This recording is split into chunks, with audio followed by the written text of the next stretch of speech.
Hi friends, welcome back to our channel. ఈరోజు మనం చేయబోయే రెసిపీ ఎంతో రుచికరమైన క్యాప్సికమ్ మసాలా కర్రీ.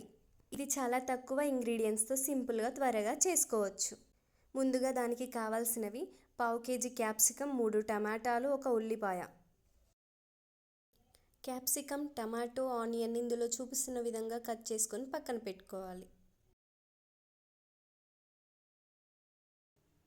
ఇప్పుడు స్టవ్ ఆన్ చేసుకొని ప్యాన్ పెట్టుకోవాలి.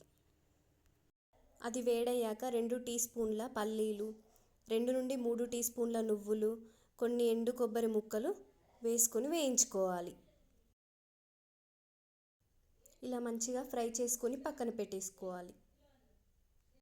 ఇప్పుడు ఒక మిక్సీ జార్లోకి వీటిని తీసుకొని ఇందులో 2 లవంగాలు, 2 ఇలాచి, చిన్న దాల్చిన చెక్క, 7-8 వెల్లుల్లి, ఇందులోకి శుభ్రం చేసి పక్కన పెట్టుకున్న చింతపండు వేసి మెత్తటి పేస్ట్ లాగా పట్టుకొని పక్కన పెట్టుకోవాలి.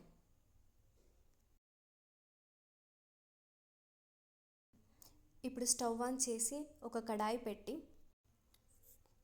4 టేబుల్ స్పూన్స్ ఆయిల్ వేసుకోవాలి. ఆయిల్ వేడయ్యాక పోపు దినుసులు వేసుకోవాలి. అంటే జీలకర్ర, ఆవాలు, మినప్పప్పు, శనగపప్పు. ఇందులో 3 ఎండుమిర్చి ముక్కలు, ఉల్లిపాయ ముక్కలు వేసుకొని ఫ్రై చేసుకోవాలి. కొంచెం ఉప్పు వేసుకొని కలుపుకోవాలి. ఇవి బాగా ఫ్రై అయ్యాక కొంచెం పసుపు వేసుకొని కలుపుకోవాలి.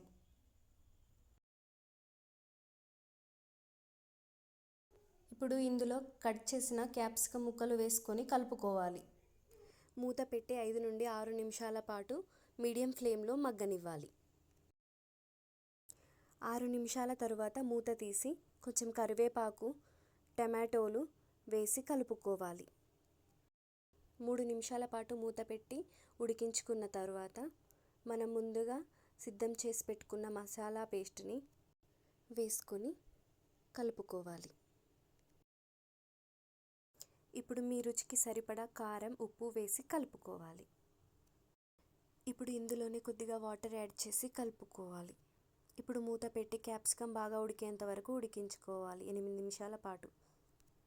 ఇప్పుడు మూత తీసి క్యాప్సికమ్ ఉడికిందో చూసుకొని చివరిగా కొత్తిమీర వేసుకొని కలుపుకోవాలి. ఇంతేనండి, ఎంతో రుచికరమైన క్యాప్సికమ్ మసాలా కర్రీ రెడీ. ఇక స్టవ్ ఆఫ్ చేసి సర్వ్ చేసేసుకుందాం.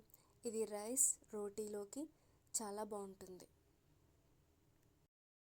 ఏమండోయ్, చూసి వెళ్ళిపోవడమేనా? ఒక చిన్న లైక్, షేర్, సబ్స్క్రైబ్ చేయొచ్చు కదా. Thank you.